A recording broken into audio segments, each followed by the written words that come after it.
Well, hello, everybody. Welcome to the Empower Half Hour. I am Bradley Eugene Levy Skinner. Oh, wow. Dude, I totally see that. Yeah. Did you happen to watch Saturday Night Live with Daniel Levy hosting? I haven't. I believe don't miss it. It's so good. Me, so I'm planning on checking it out tonight when I get home. It's so good, and there might be a little cameo by Eugene Levy too. So it's fantastic. Hey, I'm Darren Peppard. Man, I am so sorry I missed last week. You know, it's a crazy thing when you live in a place where it snows.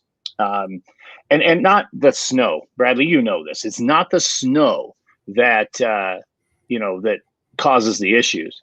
It's people who've never seen snow and end up having to drive in it and just absolutely freak out like there's no tomorrow. So, yep, got myself stuck on Rabbit Ears Pass. I was fine. The guy in front of me was not. So, hey, bottom line, well, he survived. He just drove like 3 miles an hour. So it was pretty crazy. So, hey, I'm telling you what, I am so excited to be back on the Empower Half Hour, show number 42. Bradley, can you believe that? It is crazy. It just keeps going and going and really does. Going, and our guests just keep getting better and better. And I'm this week is no exception. So tell us a little bit about who we have on the show tonight. Absolutely. So tonight our guest is Nick Holtvluwer. Nick is an elementary principal right here in Colorado. He is down in Douglas County in Parker, and he's at Mammoth Elementary. And this dude, oh my gosh, he's like you.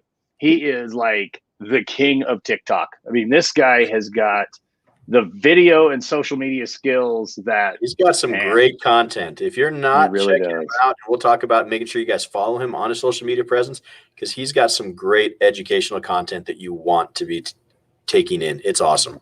He really does. You know, and I know we're going to talk to him tonight about his kindergarten recruitment video. I shared it last night. It is brilliant. So Nick, get in here, man. Let's bring Nick in here.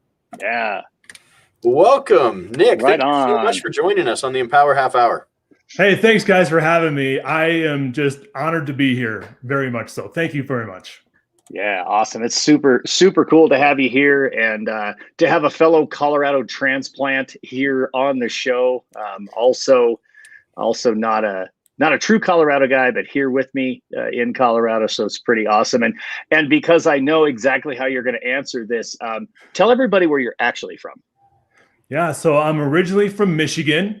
So there's no native Colorado sticker on my car out here in Colorado. I can't, I could buy it on eBay and pretend that I'm native. No one would really know, but from Michigan originally, did some time in Florida that's my first teaching job was in Florida. And then I was an assistant principal back to Michigan. And then my wife had an opportunity out here in Colorado, and I was lucky enough to land at Mammoth Heights Elementary. So, yeah, go blue. So I'm not a big fan of Bradley's Penn State sweatshirt right now. That's exactly why I went there. Yeah. The only thing you did to let me down, Nick, is you did not put up your hand and go, I'm from right here like everybody else does. Grand Rapids. Yeah, I love Grand Rapids, actually. It's a really great place. Been there a couple of times. So, hey, Grand Rapids, of course, has a suburb, Wyoming, Michigan. So there you go. Yes, they do. For the Wyoming guys in the room, there you go. Absolutely. Yeah. So Nick, tell us about life at Mammoth Heights Elementary School. It's been a challenging year, right? We've all felt the impact of COVID and quarantines.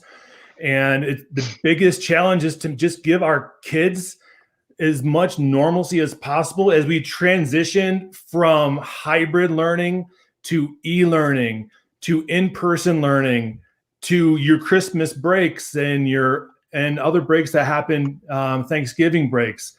So many different transitions. I kept telling our teachers, felt like we've had at least 7 first days of school with all these different models. Even our first week of hybrid, we had half the cohort on one day. And so we literally had 4 first days of school in that first week, when we all know one is pretty good to hold you out through the whole year. One first day can be just fine for the whole year. So keeping up that positivity and keeping up some normalcy for our students. We are now 100% in person. We've been that way since the first of the year. And we've been very, very lucky, very minimal quarantines. So, and my own kids go to my school. So it's really important that we keep them there in person, especially at the elementary level. But just doing a lot of work with keeping the culture. I know you talk a lot about culture in your book, and we're working a lot on keeping that positive culture, keeping our spirits up, not only for our students, but for our teachers who are just working so hard. I couldn't be more proud of them. And I always tell them too, if you ever had any doubts of whether you had a growth mindset or not, teachers, you've just proven that you do with everything that we've gone through. So if anything that's come out of this, we are a growth mindset school. That's always been our goal, and we've proven it over and over and over again.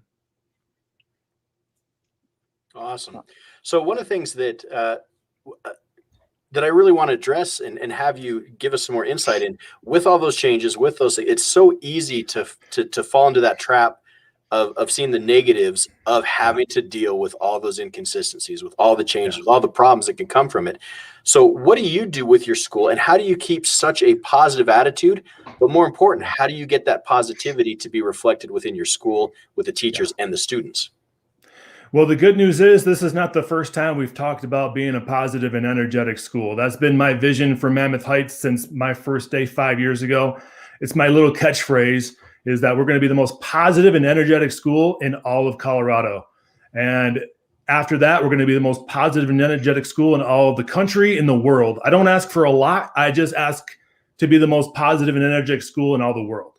So we've been working on that from day one. And we've talked about having a growth mindset. We talked about how do we deal with adversity when we know it's going to happen. These are conversations that we've had for the last 5 years. So when we always are going to have that adversity hit us in different forms throughout any type of school year. And now that we're in a very adverse time, we've leaned on all those skills that we've focused on. We do know that happy teachers make happy students, and happy students do really, really well academically. Our focus is the love and the care and the positivity, and the rest takes care of itself. That's our motto. That's our driving force. And that's what's keeping us afloat. And I think we are thriving even in this situation that we find ourselves in. It's challenging, but I would say we're going to come out of this even stronger. And that's what I keep telling our teachers. We're going to come out of this stronger.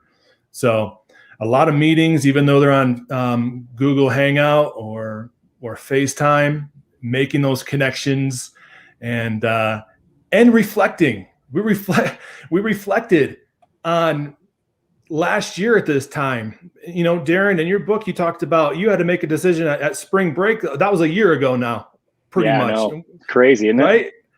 And so we reflected on, look at what we had to deal with in the spring of last year and how far we've come. You have to go back and you have to reflect on the challenges that you have succeeded, celebrate those successes along the way, look back at yourself and say, wow, we've come a long way. And if we can do this, we can do anything. See, I love that 1,000 times over. And I mean, you guys like have me ready to jump through the screen. And because here's the thing, you know, I'm dropping a pep talk on this tomorrow morning. And somebody earlier this week in a mastermind that I participate in asked us a question, and it was a Zoom question that was asked of him in a conference. And it was, are you reacting? Are you rejuvenating? Or are you reinventing? And I don't know that there's a lot of us yet that are reinventing, but I would imagine most of us probably still feel like, hey, I'm still in reaction. And I love that you are, I think you're probably even on the far end of rejuvenation, because you guys have done so much to build this in. Yeah. And, you know, where we are right now collectively, I mean, across our country, across the world, I mean, we've got people from Canada on here with us. I mean, I know it's very similar for them too. we have to move forward, right? I mean, we can only control so much, but when I listen to you talk, Nick, I hear somebody who absolutely, not only himself, but has built in with his staff. And I guarantee, because you've built it in with your kids, I can control my mindset. Yeah. So, I mean, talk a little bit about what does that look like when you're having those conversations? What are you seeing and hearing? It's the consistency of the message. That's what I've continued to push. I have a slide that has never changed every beginning of the year meeting with our teachers and staff. And I think Todd Whitaker says that's your Super Bowl as a principal, right? That's your time. You got to set it up for the whole year. One slide never has changed. And 5 years ago, there was no pandemic.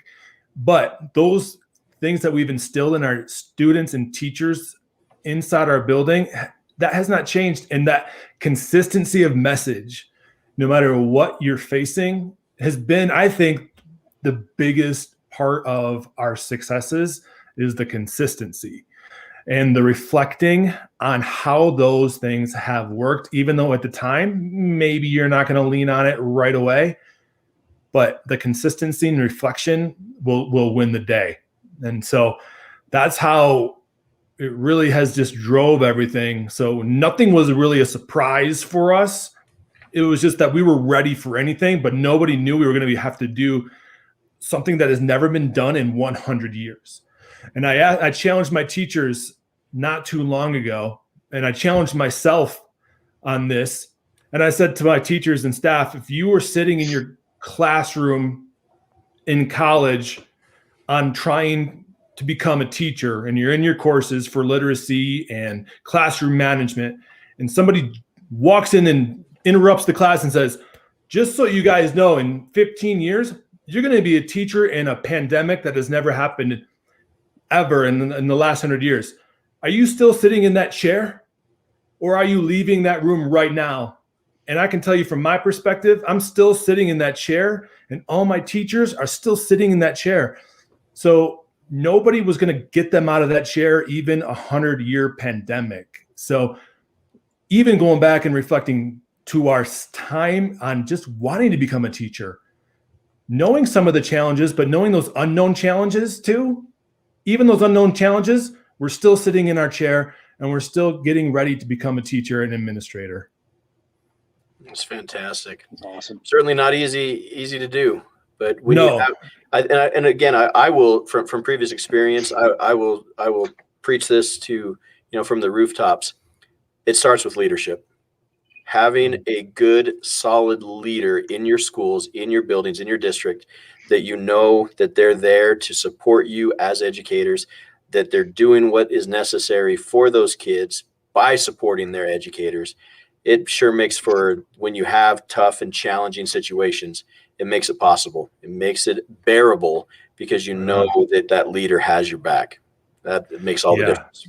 Servant leadership at its finest. That doesn't go away either, right? In these challenging times, it doesn't. So Nick, let's shift gears a little bit, because as Frank, get well soon, man. We're hoping to get better. Frank always says, this is the fastest half hour of your entire week, and we're halfway through the fastest half hour of your week. So let's shift gears. This is so much fun. I know, man. It is. I mean, it's like going around the track in NASCAR, man. I mean, it's like that.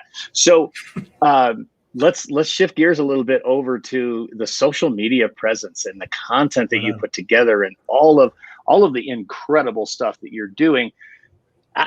I want you to talk about everything you do, but I just got to ask, man, where do you come with all your content? I mean, dude, it is fire. Where does this come from? Oh, man. It's funny because, well, first of all, just a little backstory. My first career was in television. So I do have that background. I worked in the local news, and I had a communication major, and it's something that I thought, I need to be a teacher. That's my calling. I just fell in love with television. And so going back to school, I thought to myself, I just wasted 5 years of my life working in television and communications.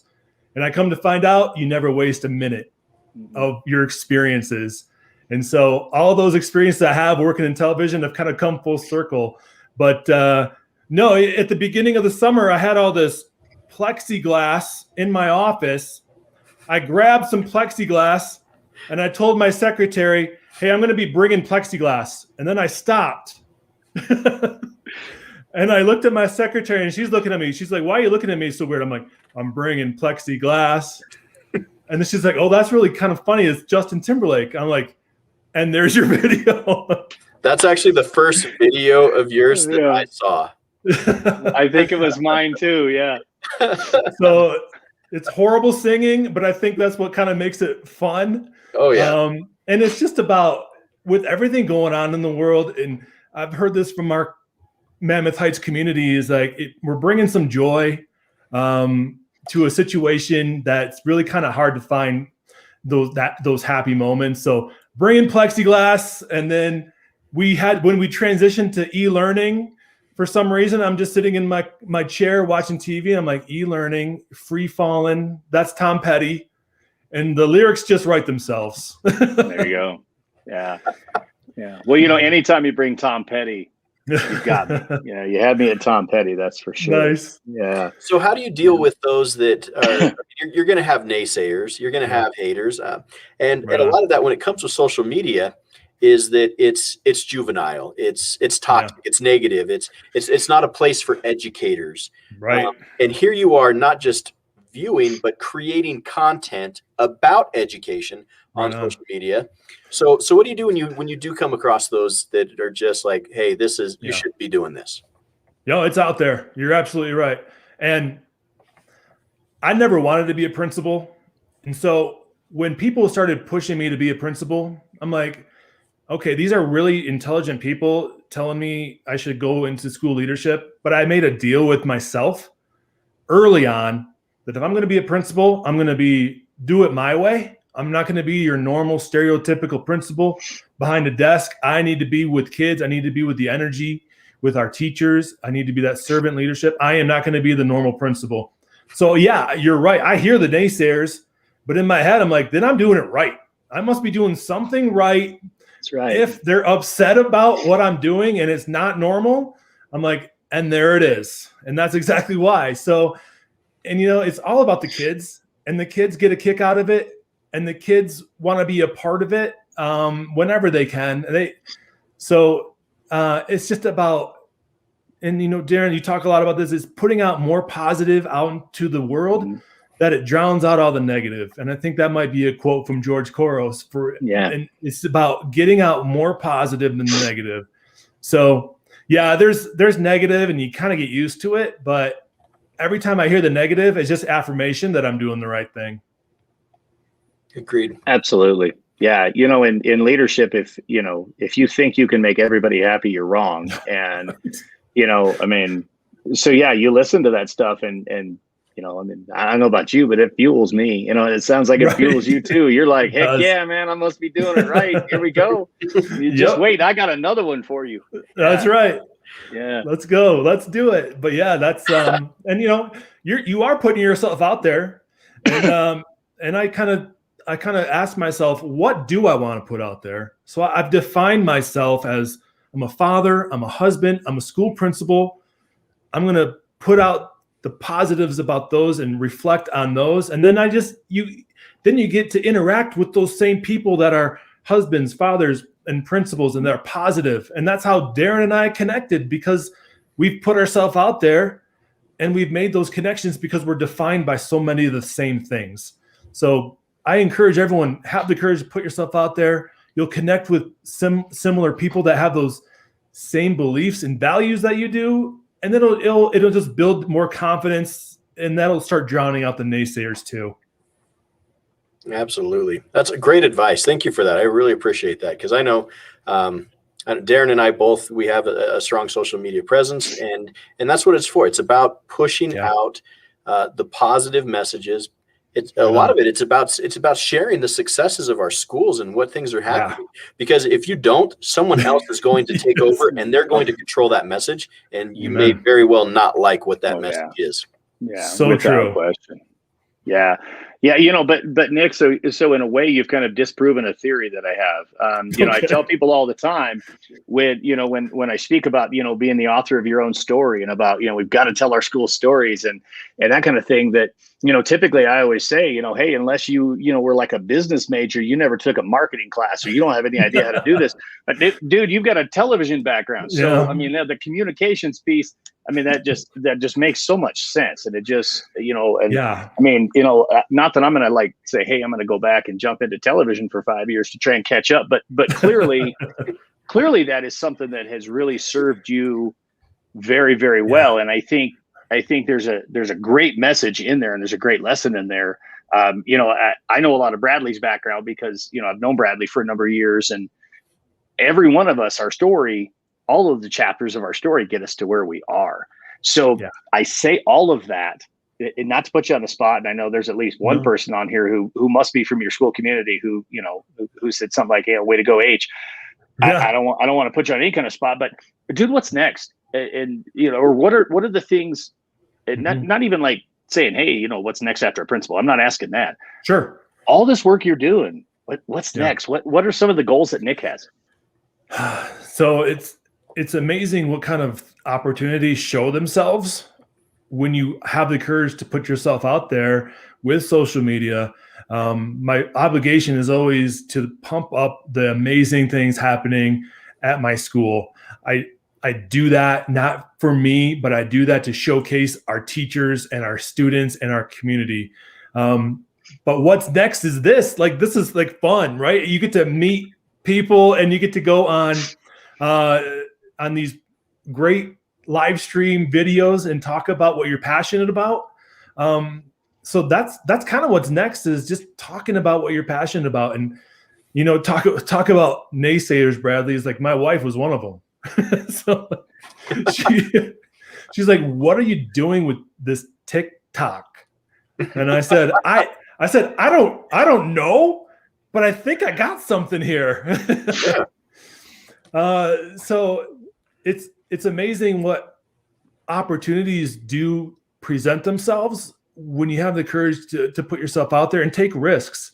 So this is just one of those things. And I've talked with I've done TikToks and other things with some of our math materials, and the math material company loved it and they wanted to tweet it and they want to know what you're doing. And so sharing just your experiences with being a leader and being able to have the courage to take some risks, and the opportunities that come are they surprise you, and they're tons of fun, and it's quite an amazing experience.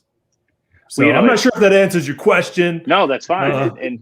But I think there's a message in there too that the opportunities come not because you chase the opportunities, but because, exactly like Bradley said, like you said, you put yourself out there, you put together great content, and you're doing it all for the right reason. So before we transition into our final thoughts, because yes, it's the fastest half hour in your week, and we're 25 minutes into it.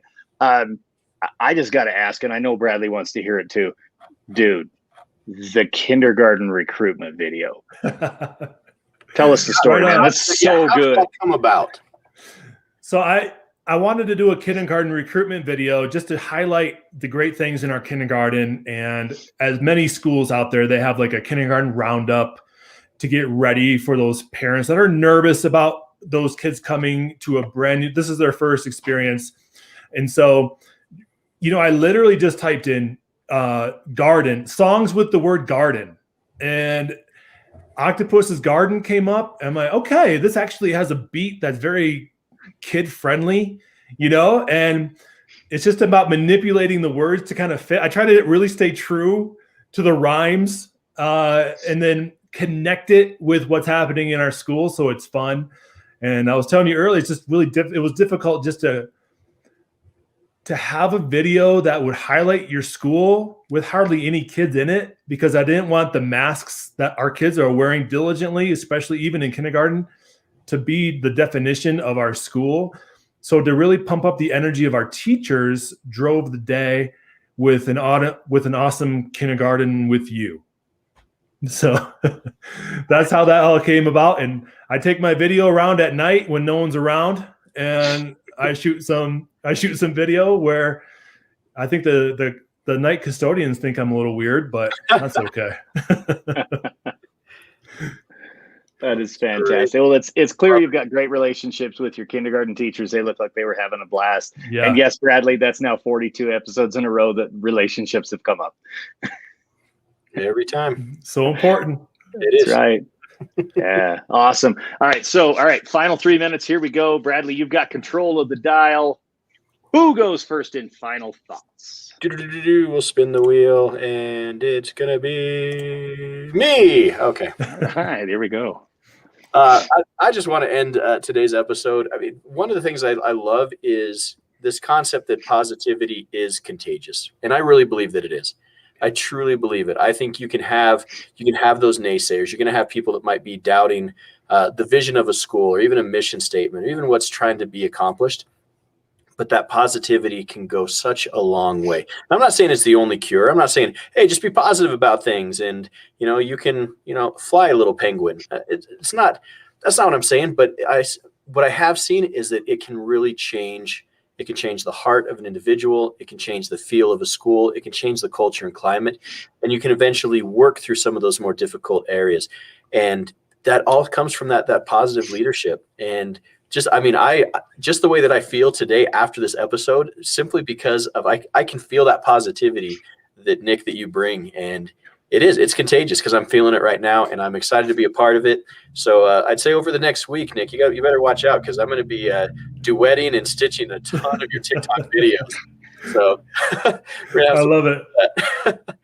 All right, Darren, you're up. Oh, sweet. We put Nick batting cleanup. This is so cool. You get the final thought. That's awesome. Okay, so man, I'll tell you what.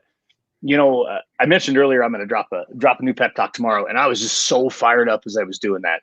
And everything in that is just about this, man. It's about rejuvenation, and it's about taking control of our story and our message and our mindset. And man, then tonight's episode, Bradley, I couldn't agree with you more, man. I'm so fired up, and the energy, Nick, that you bring to the room, guys, you've all heard me say it. You've heard me say it a dozen times. You're going to hear me say it probably 5,000 times more. Leadership matters, and right now it matters more than ever. And oh my God, Nick, your leadership right now, dude, is so timely and so perfect, yet at the same time so evergreen, man. That positivity, that building the positive culture and climate. It doesn't matter whether it's an easy time or it's a pandemic. That never will go overlooked. So thank you so much for what you brought to the show tonight, to the energy you brought us. Man, I'm telling you, I'm going to say it one more time. I'm ready to come through the screen, and there's going to come a point in time where you and I are going to get a chance to meet face to face, dude. And I absolutely can't wait. Yeah, I can't wait for that either. I'm just honored to be here tonight. Thank you both for having me.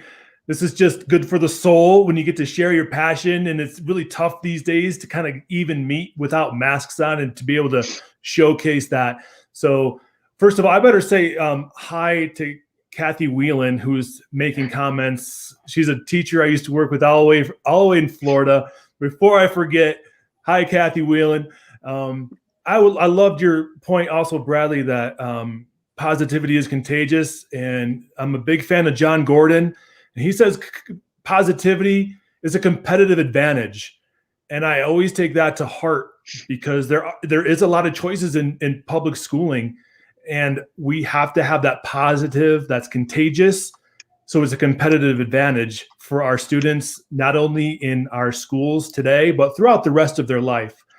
So once again, I just challenge everyone, put yourself out there, take some risks, engage with people who have the same values that will fuel you moving forward. And it just snowballs, and it just showcases what's the great things that are happening at your school. Once again, guys, thank you so much for having me. I am just blessed beyond belief. It was a great time, man. Thank you so much. Everybody, have a real awesome week. And we'll see you next week here on the Empower Half Hour.